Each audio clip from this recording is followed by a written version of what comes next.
Good afternoon. Today is Monday, the 26th of February, 2024, just after 1 o'clock. Welcome to UK Column News. I'm your host today, Brian Gerrish. I'm delighted to have Alex Thomson with me, who will be speaking from the Netherlands. We've also got Mark Anderson coming in from the United States. And we have two special guests today, so stay posted for that. But we're going to kick off straight away with a little look into what's happening in Poland. Things are really heating up with the farmers' strikes. And over the weekend, I was looking at a lot of trouble on the border with Ukraine, where a lot of grain is now being destroyed by, it would appear, farmers or their agents. Alex, welcome to the news. What have you got? Brian, there has been a spate of protests and parliamentary dissent against the EU coordinated policy of importing large amounts of Ukrainian grain, which is a complicated sideshow of the Ukraine war. The Western allies of Ukraine had promised to help get the grain out of what they call a Russian blockade of the ports. From Poland down to Bulgaria, farmers were taking action. The Poles, as they did in the communist era, have shown themselves to be the most rigorous in this regard. They are now in the middle of a 1-month farmers' strike. Poland is just about the 6th most populous and also largest, similarly ranked area of an EU member state. It is not a minor player. It was during the communist era the rural branch of Solidarity that played a major part in the downfall of communism in the 1980s, along with the better-known dock workers in Gdynia up on the Baltic coast, also called Solidarity. Now this independent union called Farmers' Solidarity is in the middle of this 1-month strike, which will last till the 10th of March. We have been given some covering words for it by our friend Sir Julian Rose, who splits his time between Britain and Poland and who is married to Jadwiga Lopata, who's high up in the Farmers' Union and has a long track record of campaigning for them. Sir Julian introduces the strike thus. It's going to be a very big push and will complement other protests taking place throughout Europe. We showed the extent of that on a map a couple of weeks ago. So Julian adds, Poland has the largest number of family farms in Europe, over 1 million of them. So for a population in the 40 to 50 million range, that just shows you how many there are. These farms are a vital resource, not just for national food production, but also for the maintenance of unique levels of biodiversity, something that Sir Julian and Jadwiga have been very keen to promote. He continues, particular to this Polish farmers' effort will be a central attack on the Green New Deal. I've been reporting from Brussels and countries near Belgium on how the Western European farmers have taken against this and forced some concessions already from the European Commission. So Julian says that this Green New Deal issue is critically important vis-à-vis ensuring a future for all farmers and farming. He says the Green New Deal links directly into the UN Agenda 2030 sustainability program, whereby the World Economic Forum proposes to 100% disenfranchise farmers and substitute synthetic genetically modified laboratory foods for real food grown in real soil, which, by the way, is Sir Julian's lifetime commitment and what made him a friend of Charles when he was still Prince Charles. So there's the extent of the protests. The Polish news page from which I've got this will be in the show notes. You will see that the more secular and industrial West and North are equally well represented in these protests, along with the more Catholic, rural and small farm-dominated east and southern flank of Poland. The Solidarity movement still exists. People will recognize this flag if they were around in the time of Lech Wałęsa's protests. Their rural branch has put this statement. Our patience has been exhausted. The position of Brussels as at the end of January 2024 is unacceptable to the entire agricultural community.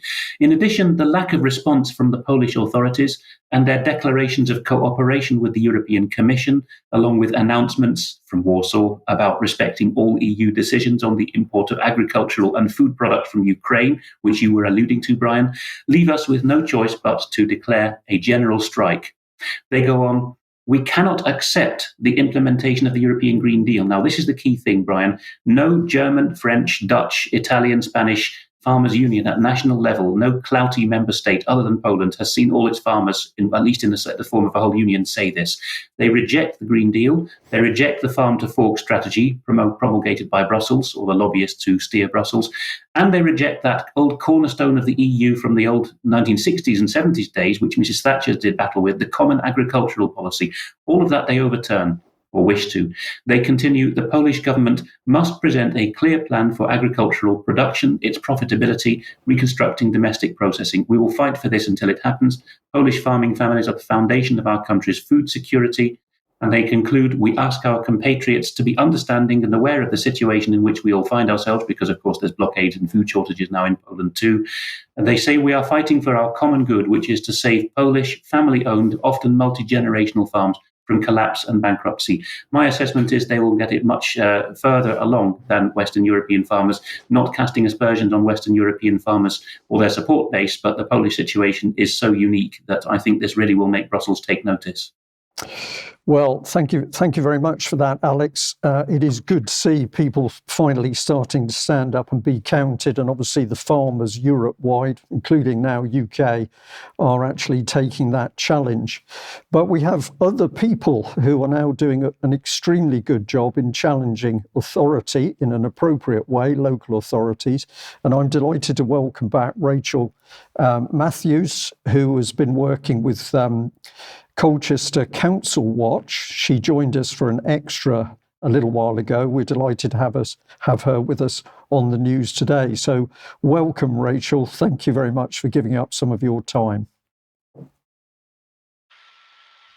Okay, we thought we would just kick off with a little video clip here of you in action, and you got a remarkable result from a local councillor. Let's have a look at this little clip. Finally, I've been told that councils have a legal obligation to provide land for people to grow food. If that is true, is this being done sufficiently? Or are bicycle lanes taking precedence these days? Thank you.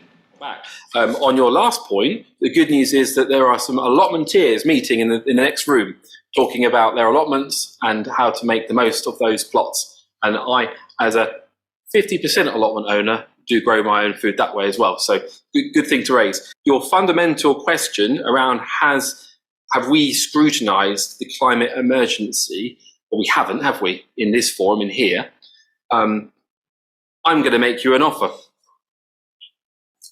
If I'm re-elected in May, we will scrutinise it in this forum, because I've seen and heard enough of your presentations to intrigue me enough to want to scrutinise it. And this is a spoiler. I say that as someone who didn't vote for a climate emergency in the chamber, because I wasn't elected when that vote was called. And so the information that you are continually bringing here is such, rather like what we talked about earlier this evening. There are legitimate questions. And the best form of disinfectant is sunshine. So I welcome the conversation. And if I'm elected after May, if the panel are minded, I'm very happy to bring it here as a formal item and have a substantial look at it for you, if that's okay. That's a brilliant offer. I hope your colleagues are as open as well. And I know Councillor King is also keen to have a debate, and I realise you've got a lot on your plate with the budget, etc. But if we can have a date, we can bring those climate scientists in, because it's all very well us turning up, but why should you believe us? You need to ask the climate scientists. So if you can provide us with a date, we will bring them and you'll be able to ask them for yourselves, because we have it in writing from your climate officers that no dissenting information was looked at. And that simply isn't acceptable. This council must consider all the available information. Thank you very much. Well, Rachel, that was the little video clip. Welcome. Tell us in your own words what you actually did on that day and what you feel about the response from that particular councillor. I was quite surprised by his response. It caught me off guard, to be honest, but we went in asking for them to scrutinise whether the climate, whether they had enough information, whether they should have done. As you know, we've been going in for about a year now, presenting them with various information from how the solar panels and EVs, etc., really aren't the green solution that we've all been told that it is, because of the environmental pollution creating causes, not to mention in some cases the slave and child labour involved in them. And gradually their excuse has been, it's because of CO2. So we've gone back and said, well, look, CO2 can't possibly cause the amount of warming you're saying. And have you looked at any dissenting information?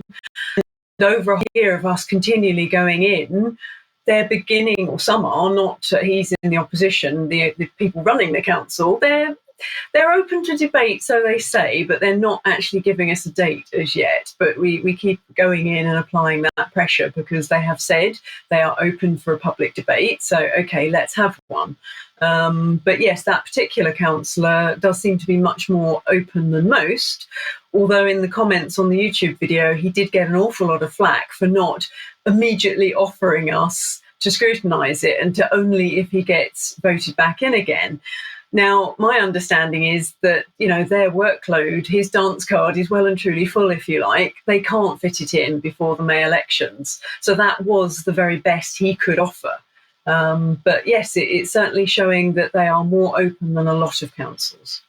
Well, Rachel, thank you for that. And I think an opening has been made there, and that should obviously be pushed through in the nicest way. It's not always the best tactic, as we've seen, for people to be pressured just to get the result. And I thought it was wonderful what you actually did. And of course, you've always approached these meetings by sitting and calmly taking them through what the questions are, what the experts are saying, what the weaknesses in their argument.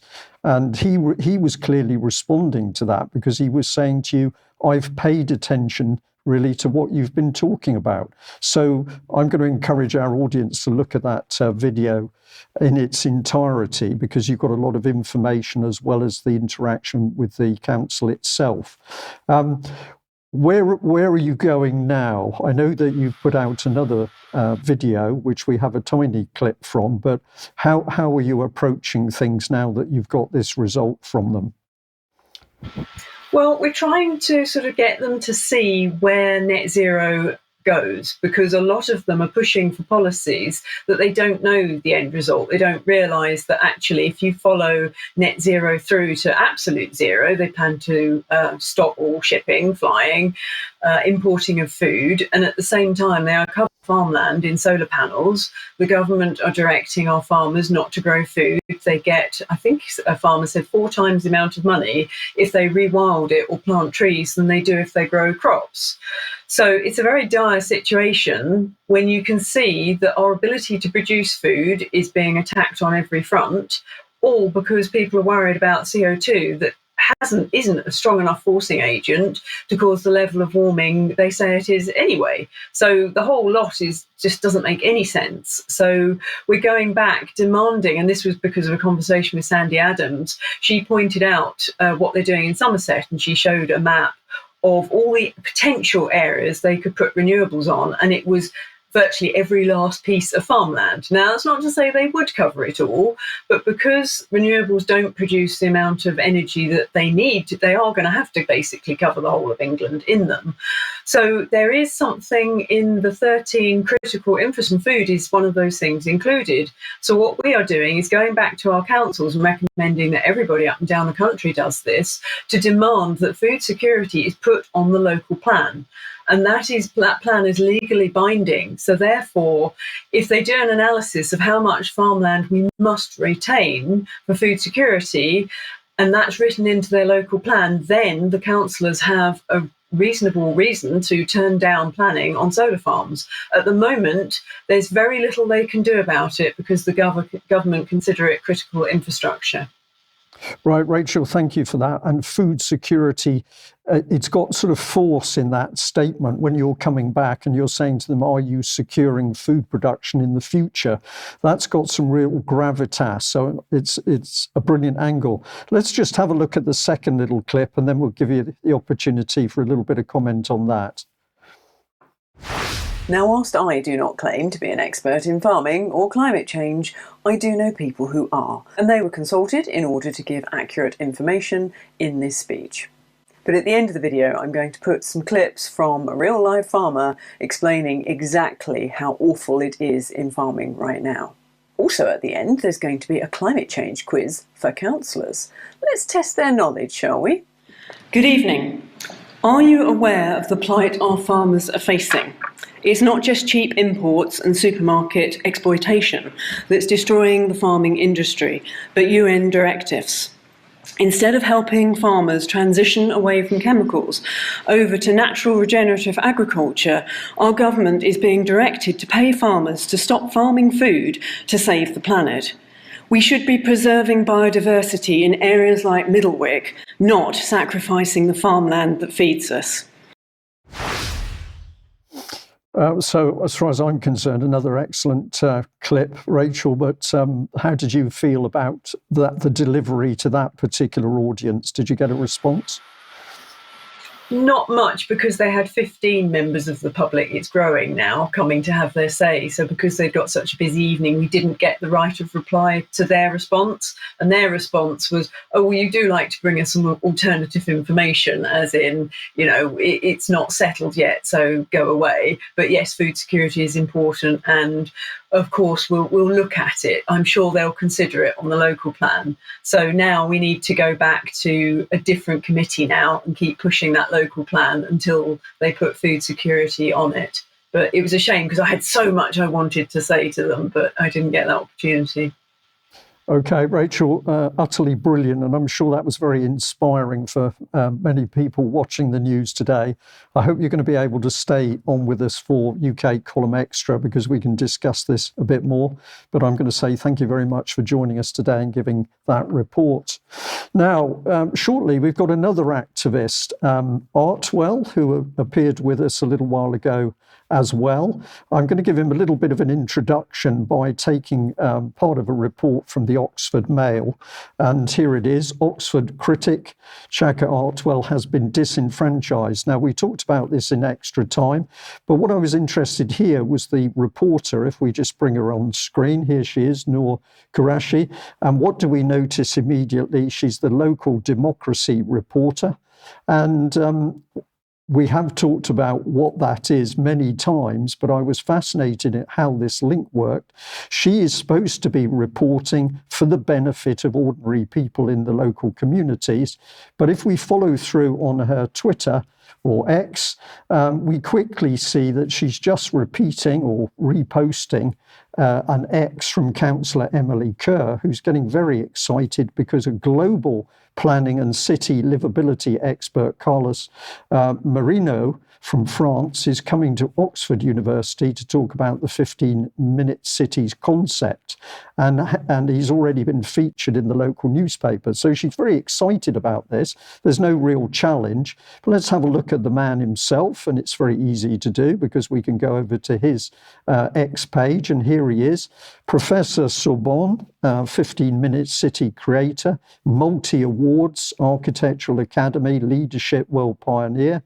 And what do we see? That he's got a scroll of honour, which has come from the United Nations Human Settlements Programme. And this is where the rub starts, because this reporter, who's supposed to be working for local people, is clearly working to help promote the UN agenda itself, even if she doesn't realise that's actually what she's doing.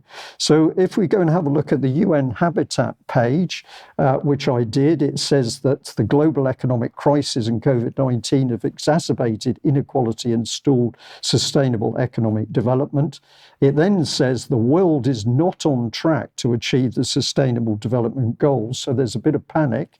And if we underline the next sentence, we see here it says that UN Habitat has consolidated the implementation of its strategic plan and advocated for recognition of the critical role of cities and local communities in sustainable development and multilateral processes. So this is not for the benefit of local people. This is using their city and their communities to get what the UN wants.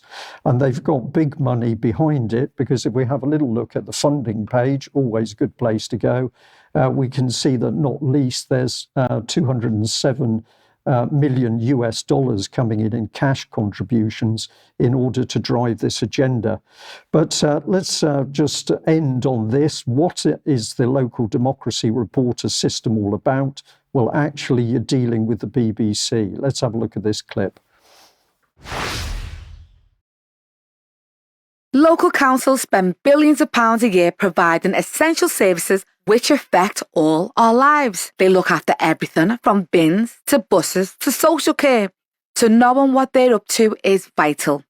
The number of local journalists reporting on councils has been in steady decline. And that's where the Local Democracy Reporting Service, or LDRS, comes in. The LDRS finds out stories about UK councils and shares them with hundreds of regional news providers across the country. Local news companies employ 165 local democracy reporters. The BBC pays for them, and more than 1,000 approved news outlets can then broadcast or publish their work. And that means you and me, wherever we live in the UK, get to hear about what our councils are doing in our name. It helps the local news industry, it helps the BBC, but most of all, it helps us all know what's going on where we live. You can find out more by going to bbc.com/LNP. So I'll just add very quickly before we bring our next guest on, can we trust the BBC's local democracy reporters? The BBC ultimately pays for them. The BBC supports the UN Sustainable Goals. So it's obvious what the BBC is going to affect. Are these reporters really talking about what is concerning people in local communities, or are they helping to spread the message? And if we just pop that one up on screen briefly, and do we trust them? No. And the last thing is that there's already trouble over how much these people are paid. And if you go on to the next slide, Stephanie, if you can do that, please. There we are. NewsQuest urged to pass on more of BBC funding to 24k per year local democracy reporters. So lots of questions to be asked, but let's get straight into Oxford itself and welcome Artwell to the UK column. Artwell, you're an activist. Introduce yourself and tell us what you've been up to. Okay, well, the big news in Oxford at the moment is the Oxford Independence Alliance Party, which launched in February last year and was featured in last week's Oxford Mail, with 3 candidates standing to give Oxford's voters a real alternative in the local elections. The Labour, Liberal Democrat and Green supported anti-roadblock policy have become indistinguishable, depriving voters who are opposed to their anti-car policies of a political party to give their vote in the local election. The Oxford East roadblock policies cause difficulties for emergency services, serious congestion, whilst buses cannot keep to their timetable. With the merging Labour, Democrat and Green anti-car policies in Oxford City and Oxfordshire's County Council, there is an acute need for independent candidates to give the voters an alternative in the May elections. UK column viewers can help save England's slide left-wing tyranny by becoming independent candidates in the May elections. Applications have got to be in the town hall by the end of March. Secondly, the father of Hollywood actress Miss Florence Plug and well-known Republican and supporter of the independence in local elections, Mr. Plug, has revealed his bar has been repossessed since the installation of Oxford East roadblock policies. He attacked the county councils for not consulting with East Oxford before 2022. Really sorry, we seem to have a problem with your audio. You're breaking up there. If you want to just check connections, and I'll just bring up the slide that you're really talking about. This is the first one where we've got the Oxford Independence Alliance candidates sharing pledges, and they had a photograph of your good self, describing you as a long-time local campaigner who regularly holds Oxford City Council to account, challenging them on their policies and representing the needs of the community. And of course, you've previously made the point that the council has failed to respond to your questioning emails. And this is the one that you just got on to. So again, from the Oxford Mail, Florence Pugh's father loses bar and blames the local traffic networks for the stress and the problem. This was a bit of the text here, but it says that he's been a long-term critic of the county council's traffic networks and has previously put up a banner. But this is basically saying now that he's losing his business, and he's also saying that the council has not consulted people. Let's try you back. Can you hear us okay now? Yeah, I can hear you fine. Can you go to number 3, which is about Councillor Duncan Enright? Can you hear me? Yes, that's fine. That one's just here, ready to go up on screen. You should be able to see that. Okay. Oxford councillor on traffic filters conspiracy theory. Right. I mean, what he says they were talking about, he's accusing his critics, they were talking about Klaus Schwab, and he says, I've never heard of it. And they were talking about the World Economic Forum. And he says, I have never heard of that. But I thought it was a meeting of business leaders and government leaders in Davos. He goes on to say that this was the only time I've come across Davos, and they were saying you want to stop us going more than 15 minutes from our home. The question I ask is, do men and women with elected public authority always profess ignorance of the control from the powerful global elites? They always profess themselves to be completely in the dark. Whilst globalist Carlos Menem, who Mr. Gerrish has already mentioned, will be coming to Oxford this Thursday, and I hope to have some information for UK column viewers and readers to tell you how his presentation went across and what questions the Oxford audience has asked him. Coming down to Lord Sewell. Lord Sewell, a Conservative peer, visited Oxford's Ferrer Spring Lecture with a presentation entitled Their Sovereignty and Affirmation last Wednesday. Lord Sewell comprehensively excoriated youth for lacking the agency and the self-affirmation to overcome skin colour exclusion. He even attacked Mary Seacole, who's seen as a Caribbean heroine.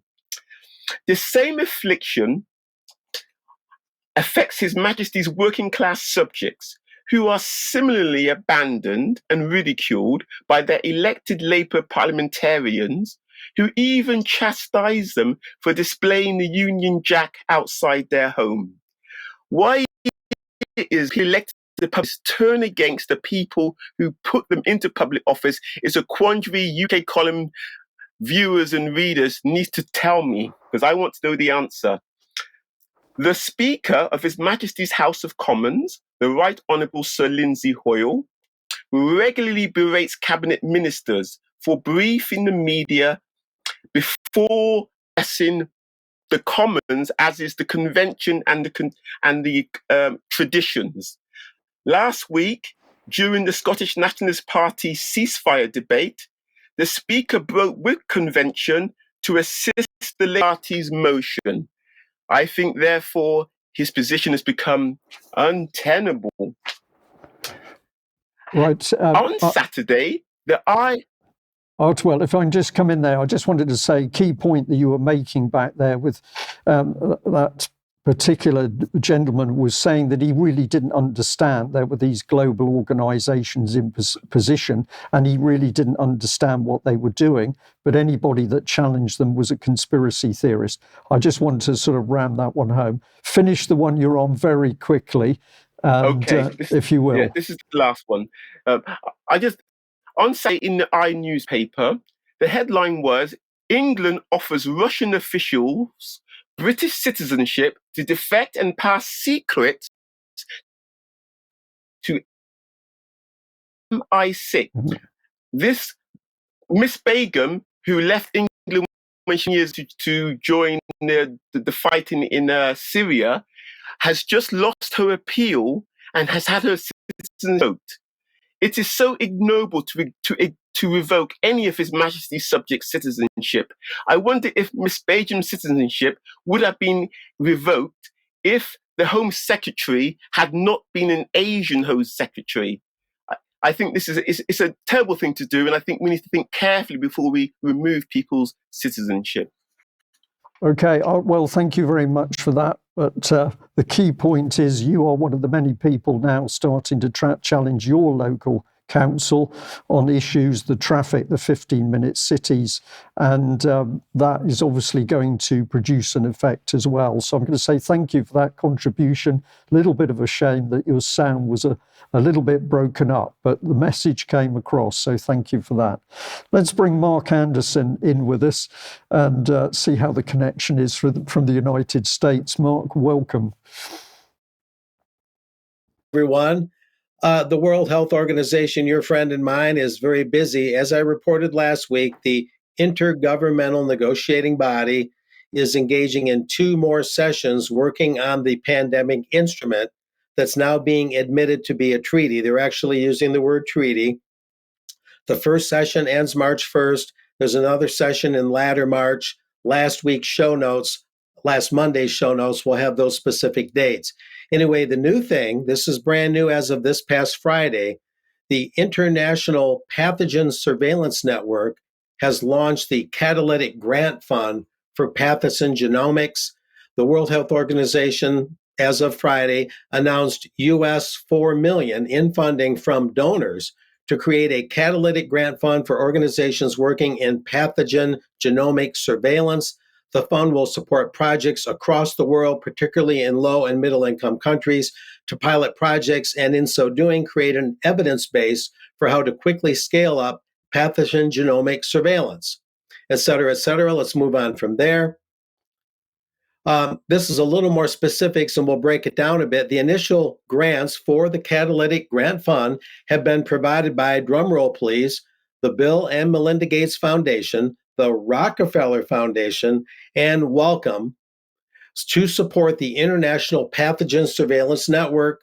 The IPSN is a new global network of pathogen surveillance actors convened by WHO through a secretariat at the WHO Hub for Pandemic and Epidemic Intelligence in Berlin.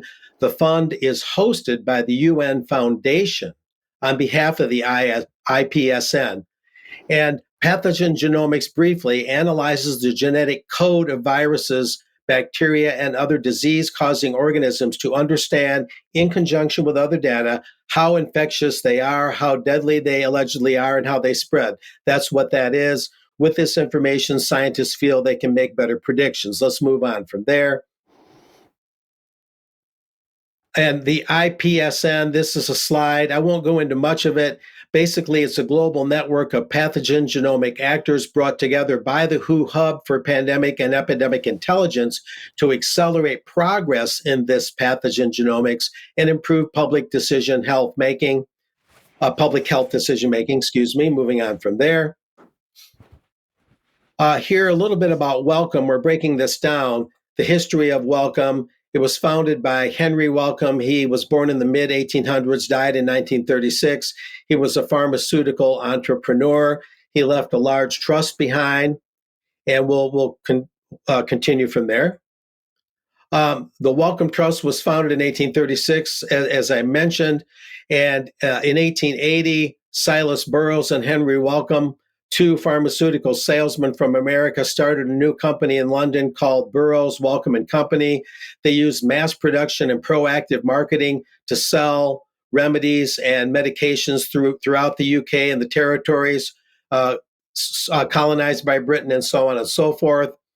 And Wellcome was a very wealthy and prominent figure in the growth of the modern pharmaceutical industry. So Henry Wellcome was, as a person, one of the major taproots of what we call big pharma. And we'll go on from there. Despite financial difficulties after the Second World War, Wellcome's business began to thrive again, pioneering a new approach to drug design. Successful products included the first leukemia drug, immune suppressants for organ transplants, and antivirals such as AZT that was the first drug approved to treat HIV. although other studies have called AZT very toxic to the human system overall. Towards the end of the 20th century, the Wellcome Trust decided to sell the company, get this, which is now part of GlaxoSmithKline and no longer has any ownership or governance relationship with Wellcome. So the Wellcome Trust does work with GlaxoSmithKline as we work with many other healthcare companies when it helps us achieve our mission. So it's all about the big pharma network now, is basically what they're saying. And the WHO Hub for Pandemic and Epidemic Intelligence, readers and viewers can see more on the show notes. Basically, it gets into the coronavirus, COVID-19 pandemic, it's saying, has changed the way we see the world. It's highlighted how interconnected and interdependent our lives are across countries and communities. Our shared global experience of the pandemic has helped us develop a deeper understanding of public health that includes all of us through our governments, through our businesses, and in our societies and in communities around the world. So as this whole catalytic fund is being developed, and meanwhile we have the INB working on the treaty, we see this collectivist language, this all for one for all language. And so they're definitely developing a more sophisticated surveillance network that would, in my opinion, go hand in hand with any treaty that they would develop. So we see the infrastructure for the implementation of the treaty being developed along with the treaty's language itself. That's basically what we're seeing. Now, to summarize, part of what I've mentioned, part of this network that today includes the United Nations Foundation. That organization turned 25 years old this past year, Brian, in 2023. And here's just some of the personalities involved in it. Ted Turner, a well-known media mogul and globalist, and Valerie Amos, who's basically a vice chair of the UN Foundation Board of Directors and master at the University of College in Oxford.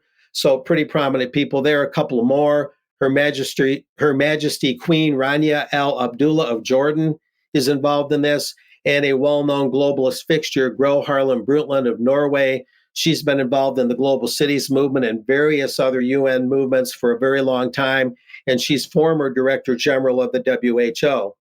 So that is the new component, Brian, that the WHO is bringing forward that would do a lot of the detailed work that would comport with the treaty they're trying to develop and complete by May 24th. And what I would add is Rachel's presentation today gives a pretty good idea of what viewers and listeners could do with regards to the pandemic treaty and the international health regulations, namely that they could approach their councils and ask them, are they aware of these developments? And does the city council have a view on this? And might they take objection with some of the power and sovereignty compromising things that are going on at the WHO?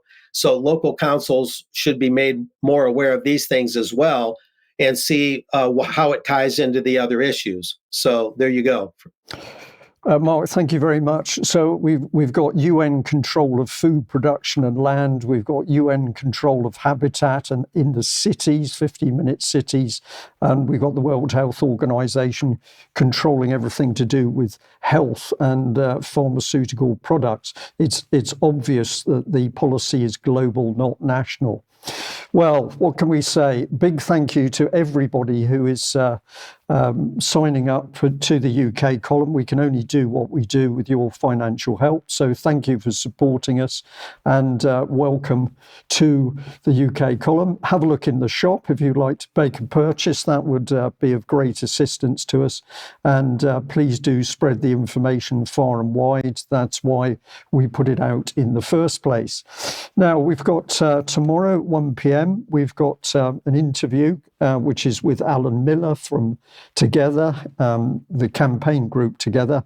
He was co-founder and chair, and I'm sure that's going to be a very interesting discussion. We're more on the theme of activism. We've also got now on the UK column website the Midazolam murders, which was the informative but in some ways very sad talk through the damage that's been done by the use of Midazolam. So if you didn't see it live, you can see it via the UK column website. And with the medical theme in mind, I'd also like to say a thank you to the person who emailed us to say, well, we're aware that a particular doctor, Charles Douglas Hoff, British Columbia, was being dragged in front of a committee. This is coming up in March because he's dared to speak out about policy during COVID and lockdown and the use of the medications and the vaccines at the time. So dangerous times if you're a medical professional who's got the courage to speak out. Now, we've also got AV14 coming up, Riding the Wave. That's Sunday, the 24th of May. That's at the Leonardo Hotel in Milton Keynes. And if you go to the Alternative View website, you can find the details for that. What else? We've got Stand in the Light, 4 days of music and good vibes. That's May the 24th to the 27th. And that's going to be Workington in the Lake District. More details, you can visit their website. And we've also got the Sounds Beautiful Festival 2024 in 15 acres of a beautiful estate, and more details for that on the website. And of course, you can also get a special promo code if you're a UK column supporter. So lots of positive things happening. But we'll move from that on to the serious things, which is, a test of our nuclear deterrent, Alex, which didn't go particularly well. Indeed not, Brian. Our nuclear deterrent in Britain is only the submarine branch. It's in the Vanguard class boats. HMS Vanguard herself was the one that did the latest test fire.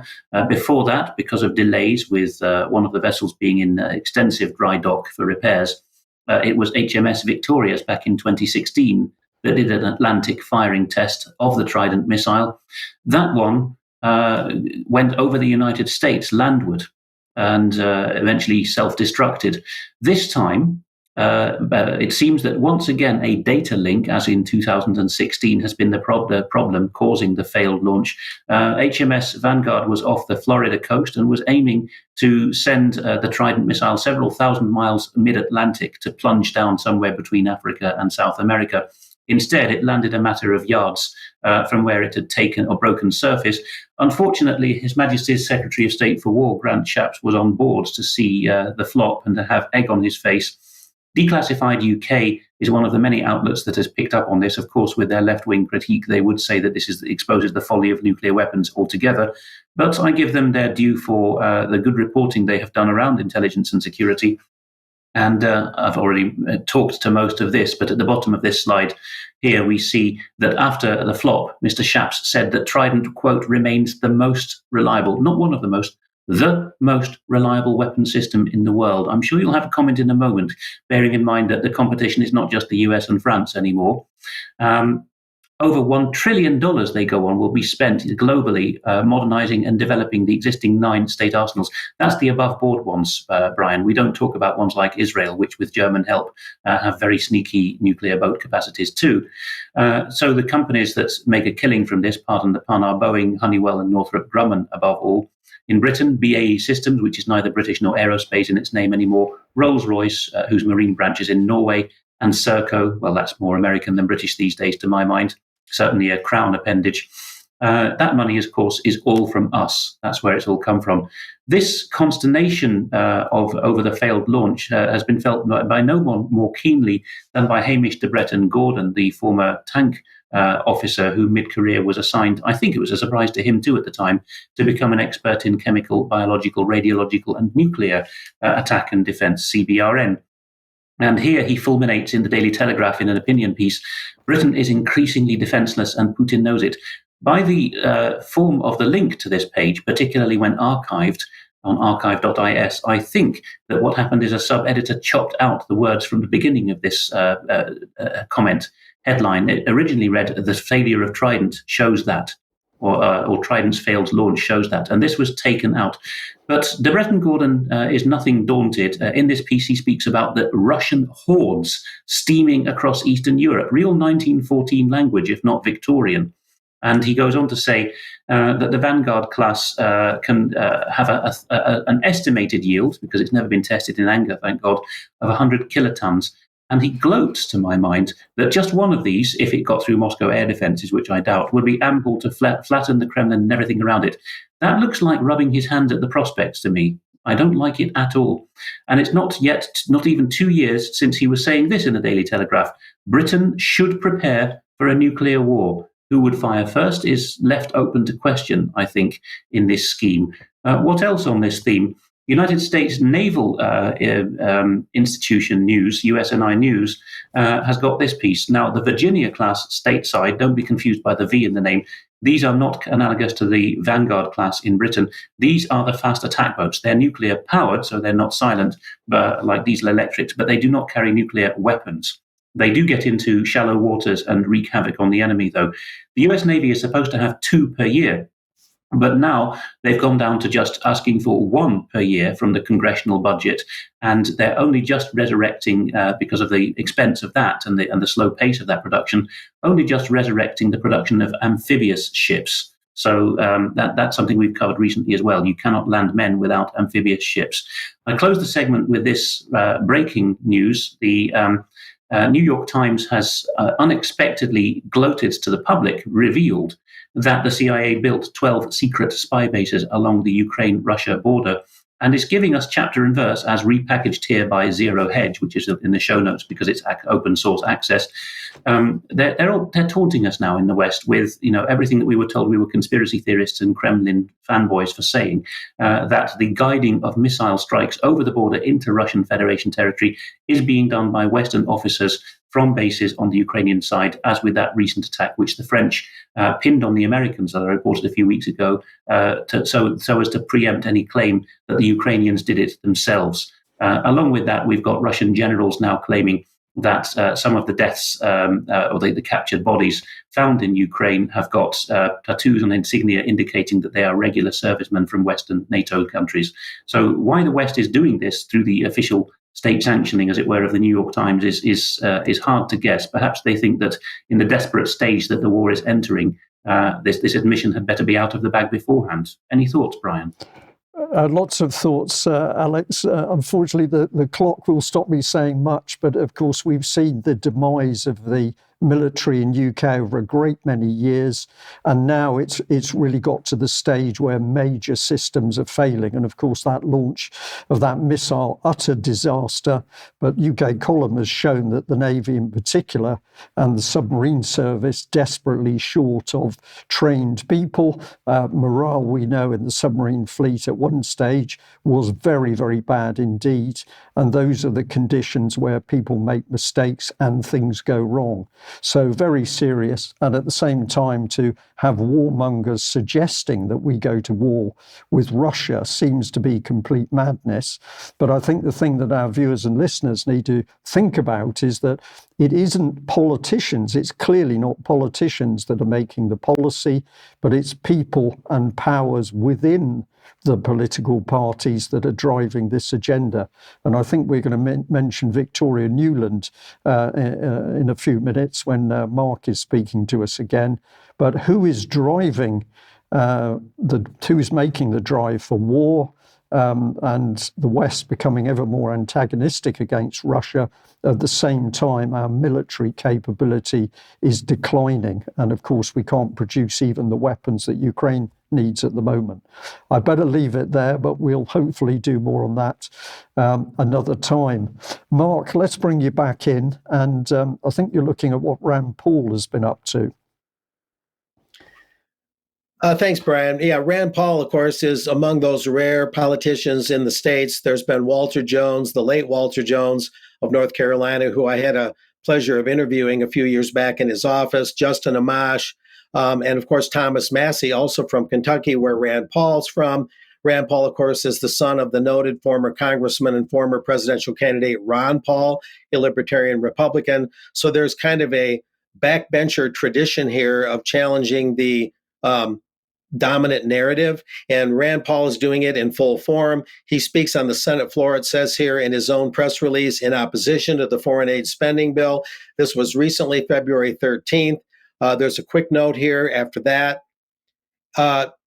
Senator Rand Paul, in a continuation of his efforts to protect America's borders instead of Ukraine's borders, spoke on the floor as part of a talking filibuster to force debate on the foreign aid spending bill. Dr. Paul spoke 3 times during yesterday's filibuster. He's a optometrist, I believe. He's not a medical doctor in that traditional sense, but here's what he had to say, some pretty pointed stuff.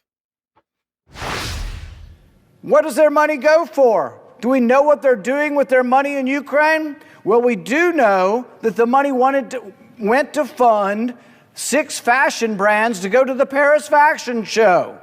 We do know that it's funding small businesses to sell ladies' handbags. We do know that it's paying for the salaries of 57,000 first responders. What about the first responders in our country? What about the people who get in an ambulance and have a $35,000 bill in our country? What about tackling the problems of America first? Instead, this bill is a Ukraine first bill.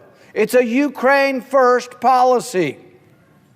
According to the Ukraine First Party, which includes elites of both parties, war is good.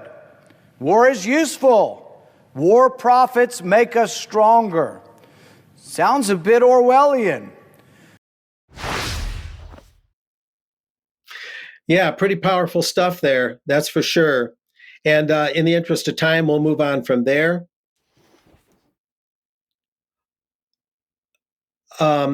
This is some of what he had to say. I know that my first oath of office and my first responsibility is to my country, to America. If we are to send $100 billion overseas, it will be a total of $170 billion. In addition, he said, never ever in the history of the United States have we ever sent so much money to one country, $170 billion. This is about 1.5, almost 1.75 times the entire economy of Ukraine. He is a little bit incorrect. In the 1940s, the early 1940s, FDR sent the Lend-Lease money to Russia in a little over $11 billion in dollars back then. But in today's dollars, that'd be $180 billion for that Lend-Lease material and money to Russia. So this is actually the second largest ever. But now to get the other point of view, and absolutely the opposite point of view, let's hear State Department official Victoria Nuland, who of course had something to do 10 years ago with overturning the pro-Russian government in Ukraine. And let's hear what she had to say to the Center for Strategic International Studies recently. We all remember where we were 2 years ago in the months and days and hours leading up to Putin's February 24, 2022 full-scale invasion of Ukraine. U.S. intelligence and indeed CSIS's own reports had been warning for months about Putin's massive war plan and the terrible toll that could await Ukraine. Week after week in the winter of 21 and 22, we watched the Russian military take up positions on 3 sides of Ukraine. The U.S., as you'll remember, offered negotiations to try to avert Russia's planned invasion, but those negotiations sputtered very quickly because Putin had already made up his mind. Yet at that time, many still hoped that the troop movements were just a pressure tactic. Even some Ukrainians believed that. But many of us feared that if Putin did order his troops in, Russia's massive military could roll over Kiev within a week, decapitate Ukraine's democratic government, and install puppets of Moscow. But that did not happen. Instead, Putin got Newton's third law, an equal and opposite reaction to everything he hoped to gain. Instead of fleeing, President Zelensky led. Instead of capitulating, Ukrainians fought, and so bravely. Instead of fracturing, the West united, and instead of shrinking, NATO grew. The U.S. rallied the world to Ukraine's defense in those early hours, days, and weeks, and we've kept that global coalition of more than 50 nations united for these 2 years, standing strongly with Ukraine. Well, you can't say we don't give both sides of the story, Brian. Any comments? Well, I have to say, I find that woman extremely objectionable, the arrogance, the sneering. And she is one, in my opinion, one of the warmongers that made sure the war in Ukraine happened. And the figures I'm looking at, 438,000 casualties on the Ukrainian side, plus the Russians. She's not bothered about the death at all. It's a proxy war for the benefit of her and her elite within the US. A lot we could discuss on that, but thank you for that segment, Mark. Well, if we got trouble with a military system in America on a worldwide scale, it seems the Germans are reverting to things that we've seen before, or was that a bit harsh, Alex? The sci-fi and also sort of COD war drama slogans like "resistance is futile," "dissent will be crushed." Try this one on for size, by Nancy Faeser, the German interior minister at federal level. They also have 16 interior ministers in the states of Germany. But she says, "Those who mock the state must be dealt with by a strong state." And she's not some East German battle axe, unlike some other German politicians. She's a Frankfurt lawyer. She's supposed to be trained in constitutionality and in Western German freedom. Never mind. Let's see what's been said here. First of all, the electoral scene. I've shown this regular weekend poll before in previous rounds. This is pretty much the definitive one on how would you vote in the next elections? And the question here was if they're held in their regular time slot of autumn 2025. Now, black, unlike most countries, stands for the Conservatives, Union, because it's a fusion of two different parties. The CSU in Bavaria is different from the CDU, but that's the largest party, the party of Angela Merkel when she was previously the Chancellor. But you can see that the Red Socialists and the Greens are not really in second place anymore. Of course, it's not a first-past-the-post system, so it's a question of who can form coalitions. But look, shooting up into second place in popularity stakes over the 1/5 mark now is Alternative für Deutschland, which Faeser and her myrmidons would like to ban at this point. And before we move on, I'd also point out that second from right, BSW, is Sarah Wagenknecht's new country. She really is an East German lady, but has gone completely the other way, come out of the hard left and become something of a popular socialist or a national thinking politician. Of course, you can't say national socialist in Germany, and no pun is intended there. But she has stood up for limited migration, for example. And look what's happened. She's more than doubled the popularity of her party compared with the party that she broke from at the start of the year, Die Linke. There's a message in there somewhere. So panic. What happens as a result? Remix News, which I find some of the best for covering Central Europe in English with links to sources, here is syndicating in English a column by Peter Feher, writing in Magyar Hírlap, which is I would say one of the top 2 or 3 Hungarian daily titles, only online these days. And it used to be pro-liberal in the early days after communism collapsed, or at least moved phase to a new in the 90s to a new system, new strategy. But here, there's just an opinion piece people can read in the show notes. German government's witch hunt against AfD paves the road to dictatorship. If you think that's over-the-top language by those notoriously conservative Hungarians, nothing of it, because here, we'll start with Remix again, there is a 13-point plan. Really, there is a 13-point plan to crush AfD. They are called Rechtsextremisten, right-wing extremists, and none who donate to such a party shall remain undetected. This is a quotation from Faeser's speech from which that quotation on the image was taken a moment ago. So it's targeting bank accounts time, although that's just been found unconstitutional in Canada, as I recently reported. Let's go, as usual, into a bit more detail. So sitting on stage with her were the new head of the German equivalent of the FBI or MI5, the BFV. That's Thomas Haldenwang. His predecessor has become an AfD member himself and is facing persecution now. And she was also there with the head of the German police at federal level again. And here, it sounds Maoist, really, the use of this adverb, but the title of the speech was Resolutely Combating Right-Wing Extremism.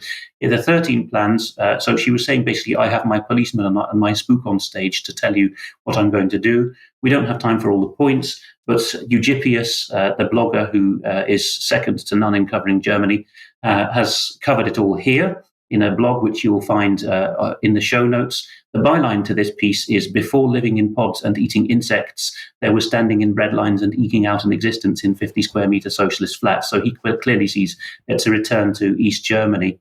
It's a wide-ranging plan, as he puts it, to restrict speech, travel and economic activity of political dissidents. And she actually said in the speech, did Nancy Faeser, that we need to control the thought and speech patterns of our own people. He summarises it thus. I'll go back one. I think I've got the order wrong. Yes, here we are. To summarize, right-wing extremists are a nebulous and difficult to identify population of political subverters who must be unmasked by the political police. This is necessary to control prevailing thought and speech patterns in Germany. Once these extremists have been identified by our guardians of orthodoxy, they are to be punished for their mockery of the state, and the regulatory apparatus is to be repurposed to deprive them of everything from income to bank accounts. Their names are to be published so that they can be more easily intimidated and harassed by state-adjacent organizations for their political views. This is the German tactic also seen in Britain of sending some tame activists intelligent information so that they can bash people. And they are to be prevented from crossing borders, within Schengen this is, and from associating with each other. This is a direct summary of Faeser's conference with her chief of police and chief spook. The persecution is moving into new areas too, and also the pretexts for persecution. So E.ON, a major energy provider in countries including Germany, saying that the electricity generation grid is completely at its limit because electricity guzzling new customers are coming online. Why is that relevant? Because just across the border in Switzerland, we see here, as reported by Swiss Info, that the Federal Council, the 7-man body that does the job of a head of state in other countries, wants, if there is a power outage or power shortage, to have the ability as an executive to bar certain websites and to lock down mobile data. You can only guess, really, what kind of websites that would be and whether it would truly be a question of electricity shortages or other reasons for barring the sites. Meanwhile, in Canada, I reported on a Canadian bill the other day. This time we've got an amendment to the criminal code that's been tabled. It's at its first hearing, and the summary says it all. This enactment amends the Criminal Code of Canada to eliminate as a defence against hate speech crimes the defence that a person in good faith expressed or attempted to establish by an argument an opinion on a religious subject or an opinion based on a belief in a religious text. This is criminalising the Bible in public. There's no two ways about it. It's at its first stage in Canada. Alex, really, really serious stuff that we're bringing forward to our audience today. And it's like a beast emerging. It's all coming into plain sight. But I'm going to say that whilst the powers that be look at us, the public, and say that we are extreme, we are the threat, we're right wing, they are the ones who are actually causing the problems at the moment. But have a look at this. Thank you to the member of our audience that pointed this out to me. Basically a look at broadcasting that's been going on. A committee has been formed to have a look at it. The Mail reporting here, the BBC has become too woke for working class viewers who are tuning out from the broadcaster, a poll finds. And there's a little bit of text here. It's talking about the research business Public First found that a perception of political correctness in BBC news coverage means that a significant minority of working class viewers are tuning into rivals such as GB News and Talk TV. And so that's it. I picked out this name, and I'll show you why. James Frayne, one of the founding partners of Public First, warned while giving evidence at the Lords Committee hearing looking into the future of news that his sentiment that this sentiment could spread to other demographics. So here's the inquiry from the UK Parliament site, The Future of News, and we can tell you a little bit about it. So it's the Lords Communication and Digital Committee looking at the future of news. It'll examine issues around impartiality, trust, and the impact of tech platforms and AI on news media. And the inquiry comes amidst the world's largest ever election year, with over 2 billion voters going to the polls across 50 countries. That's something that Mike Robinson has flagged up. So they're panicking. Let's have a look at the people that get invited. Well, it's small print, so I'm going to make it easy for you. Of course, the only people who get invited to comment are actually the major media players themselves. Nobody else is going to get a look in. But if we just press the button here, we should get a little arrow pointing to Mr. James Frayne, the founding partner at Public First. And if I go to their website to learn a little bit more about him, in the text about him and his experience, it says this: James specialises in communicating with working and lower middle class audiences. This I found unbelievably creepy, that he's a specialist in those horrible, ordinary, poor, working class people. Alex, I've got to say, just give me a little bit of comment on that. But it's not only arrogance, it's like we're dealing with a different form of human being, as he comments on the need to get the message into those that group of awful people. We British are notoriously poor at languages and unduly impressed when other people say, I have decent French, or I know a bit of Italian. Well, James has come along and fronted up to his employer and said, I speak fluent pleb, here's a job, and it's worked. Just a couple of and finalists from me. This graphic is from a piece which will be linked in the show notes, one of the many examples of Substack coming up with better stuff than the legacy media. The graphic alone is worth lingering on. The rise of dopamine culture. And I won't read it all, but in every area of recreation and culture, and we could expand it to religion and serious subjects as well, we see that there's been a two-stage transfer from slow traditional culture, where one does one's own activities, producing, and then through the middle stage, perhaps we say the mid-20th century, late 20th century, fast modern culture, the equivalent of fast food. You watch other people do things, traditional media still. Finally, the dopamine hit culture, that's the red flashes on social media, you've got messages. That is where everything from music to relationships is just hitting a single button or a single finger swipe on an app. It's very telling about the attention span going from hours to minutes to seconds. And finally from me, this is from the, I'm going back one there. This is from a Welsh viewer who volunteers in charity shops, and they were sent off to Caerphilly, not their normal place of work, and this 4-foot-high triptych had been donated to sell to an unsuspecting member of the public. I don't know if you would find the calm of any space enhanced by the presence of this triptych, which seems to suggest that you're going to be gnawed to death by unspeakable beasts with disembodied heads. But somebody created it, and somebody thought the public would benefit from it. Yeah, well, perhaps we should send it up to Westminster, Alex. I think we need to end there. So I'm going to say thank you very much for that. A very serious news. Big thank you to the guests that we've had on UK Column News today. But it is absolutely evident that we are being attacked via policy, which is coming from a globalist foundation, if you like, through our national governments, and it needs to be called out. And it's so encouraging to see both Rachel and Artwell challenging their local councils, because, of course, it's the local public bodies that enforce the globalist agenda. So if you can get in and challenge your local councillors, actually you're doing a lot more than you may think you are doing. So we'll encourage you to do that. And of course, Rachel has shown that if you do it in a calm, professional manner, you can get a response from the councillors that you are attempting to educate as to what's really happening. We will end there. We will be back for Extra, UK Column Extra, in a few minutes. big thank you to our audience today, and a huge thank you to everybody who's supporting UK Column financially, because we can only do this due to the generosity of the people donating to UK Column. We'll end there. Thank you. Back in a minute for Extra. Bye-bye.